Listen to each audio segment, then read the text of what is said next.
تو ہمیں خدا کے فضل سے مکمل آزادی حاصل ہے.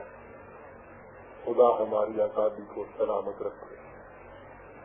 لیکن دیکھیے کہ یورپ، امریکہ، چین، روس وغیرہ کی غیر مسلم آزاد حکومتوں کے مقابلے میں ہماری کیا حالت ہے. ہم ہر بات میں ان سے پیچھے ہیں اور زندگی کی بہت سی ضروریات میں ان کے محتاج ہیں. پھر ملک کے اندر ہماری حالت یہ ہے کہ قریباً آدھی آبادی جھونپڑوں میں رہتی ہے. انہیں مکان تک تجسر نہیں. کتنی آبادی ہے جو رات کو بھوکی سوتی ہے. انہیں پیٹ بھر کر کھانے کو نہیں ملتا. کتنے لوگ ہیں جنہیں تن ڈھانپنے کو کپڑا تک میسر نہیں. ہماری کتنی مائیں، بہنیں، بیٹیاں ہیں جو گھروں سے اس لیے باہر نہیں نکل سکتی کہ ان کے پاس فقر ڈھانپنے کے لیے پورا کپڑا نہیں. ہمارے کتنے مریض ہیں جو بے علاج مر جاتے ہیں. کتنے لوگ ہیں جن کے بچے ان کے سامنے تڑپ تڑپ کر جان دے دیتے ہیں، لیکن ان کے پاس دوائی خریدنے کے لیے 4 پیسے نہیں ہوتے. کتنے ایسے ہیں جنہیں میت کے کفن دفن کے لیے گھر کے برتن تک بیچنے پڑتے ہیں. ہمارے کتنے بچے ہیں جو اسکولوں میں جگہ نہ ہونے کی وجہ سے گلیوں میں آوارہ پھرتے رہتے ہیں. کتنے ایسے ہیں جو فیس اور کتابوں کے لیے پیسے نہ ہونے کی وجہ سے ان پڑھ اور جاہل رہ جاتے ہیں. کتنی جوان لڑکیاں اس لیے گھروں میں بیٹھی ہیں کہ ان کے ماں باپ کے پاس اتنا نہیں کہ انہیں گھر سے باعزت اٹھا سکے. برادران عزیز، سوچئے کہ جو کچھ میں نے کہا ہے وہ غلط تو نہیں، اور یہ حالت صرف ہماری ہی نہیں. افغانستان، ایران، عراق، شام، حجاز وغیرہ جس ملک میں جائیے وہاں یہی حالت نظر آئے گی، بلکہ اس سے بھی بدتر حالت. حتیٰ کہ اگر آپ یورپ کے ان ملکوں میں جائیں جہاں مسلم اور غیر مسلم اکٹھے رہتے ہیں، وہاں بھی آپ کو مسلمان اپنی ابتر حالت کی وجہ سے غیر مسلموں سے نمایاں طور پر الگ نظر آئے. پھٹے پرانے کپڑے، ٹوٹے پھوٹے بوسیدہ مکان، ان کے چہروں سے نظر آ جاتا ہے کہ وہ کس قدر مفلس اور نادار ہیں. اور یہ ظاہر ہے کہ جہاں مفلسی اور ناداری ہوگی وہاں 1000 قسم کے عیب بھی آ جائیں گے.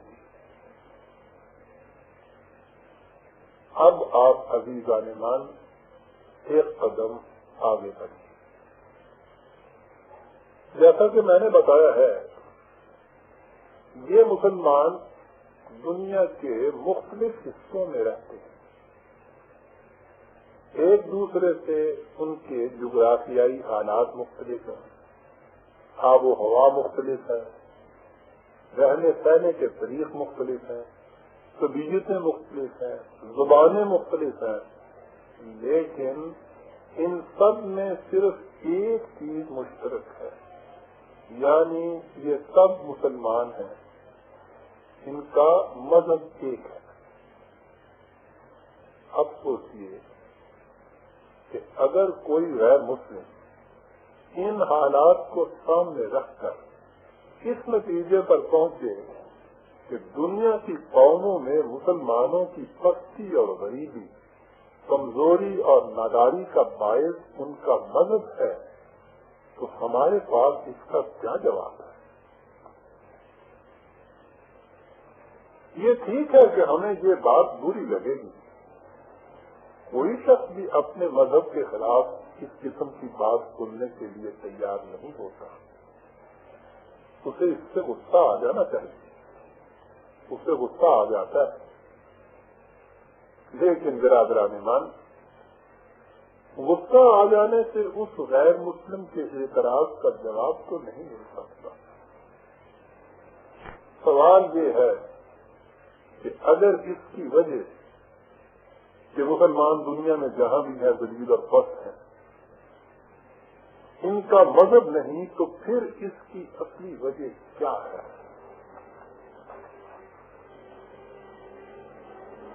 میں آپ سے عرض کروں گا کہ آپ اس بات کو اچھی طرح سے سوچیں، فرصت کے وقت سوچیں، گھر جا کر سوچیں، اپنے آپ بات سمجھ میں نہیں آتی تو کسی دوسرے سے پوچھیے اور پھر دیکھیے کہ کیا ہمیں کہیں سے اس بات کا اطمینان بخش جواب مل سکتا ہے کہ مسلمان دنیا میں جہاں بھی ہے ذلیل اور خوار کیوں ہے، مفلس اور نادار کیوں ہے، دوسروں سے پیچھے کیوں ہے، غیروں کا محتاج کیوں ہے، ان کے در کا بھکاری کیوں ہے؟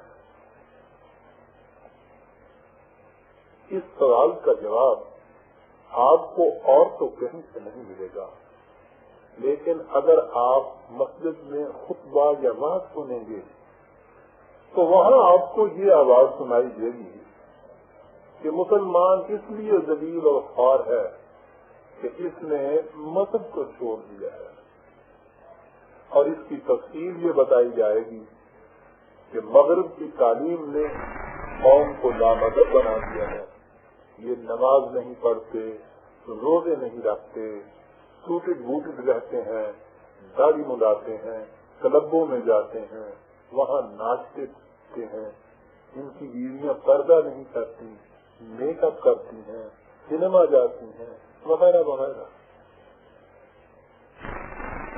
کہنے والے تو یہ کچھ کہہ کر چلے جاتے ہیں، لیکن میں آپ سے عرض کروں گا کہ آپ ٹھنڈے دل سے سوچیے کہ کیا مسلمانوں کی ذلت اور پستی کی وجہ یہی ہے جو ہمیں بتائی جاتی ہے؟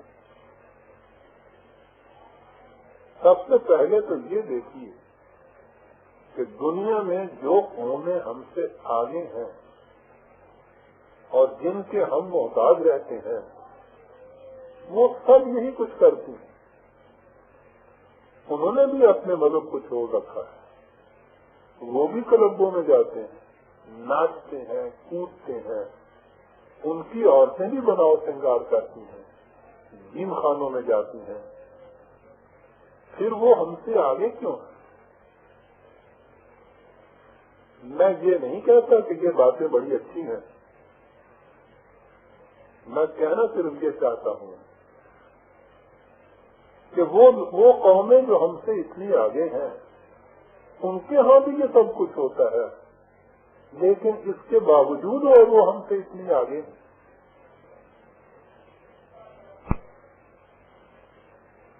پھر دوسری طرف یہ بھی دیکھیے کہ ہم میں بہت تھوڑے لوگ ہیں جنہوں نے مذہب کو چھوڑ رکھا ہے، باقی سب مذہب کے پابند ہیں، وہ نماز پڑھتے ہیں، روزے رکھتے ہیں، ان کا لباس وضع قطع سب مذہب کے مطابق ہے، ان کی بیویاں پردہ کرتی ہیں، وہ نہ کلبوں میں جاتے ہیں نہ جم خانوں میں، لیکن اس کے باوجود ان کی حالت بھی ویسی ہی ہے جیسے دوسرے مسلمانوں کی۔ مذہب کی پابندی نے ان کی حالت کو بہتر نہیں بنا دی، بلکہ آپ غور سے دیکھیے تو صاف نظر آ جائے گا کہ غریب لوگ مذہب کے زیادہ پابند ہوتے ہیں، لیکن مذہب کی پابندی ان کی حالت کو کبھی نہیں سنوارتی، وہ بدستور غریب اور نادار رہتے ہیں، مصیبتوں کی زندگی بسر کرتے اور تکلیفیں اٹھاتے ہیں۔ اس لیے میرے عزیز بھائیوں، یہ تو اس اعتراض کا صحیح جواب نہیں۔ میں آپ سے پھر عرض کروں گا